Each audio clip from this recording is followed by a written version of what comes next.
Oft myndast óþarfa tafir á umferð brautir sem eru með 2 eða fleiri akrinum vegna þess að ökumenn hanga á vinstri akrein án nokkurrar ástæðu.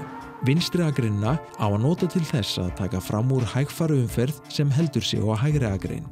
Þegar þú ert búin að fara fram úr, skaltu færa þig aftur yfir á hægri akreinina. Ef þú sér einhvern vera að fara fram úr þér hægra megin, þá ertu líklegast á rangri akrein. Ef þú ert hins vegar að koma að gatnamótum eða frárein og hyggst beygja til vinstri, þá þarftu vitanlega að halda þig vinstra megin. Stundum umferð það mikil að hún verður að dreifast á allar akreinar, en það mikilvægt að temja sér að vera ekki á vinstri akrein að óþörfu. Ef við virðum þessa reglu, stuðlum við að betra flæði umferðar, auk þess sem komið í veg fyrir hættulegan svigakstur óþolinmóðra ökumanna.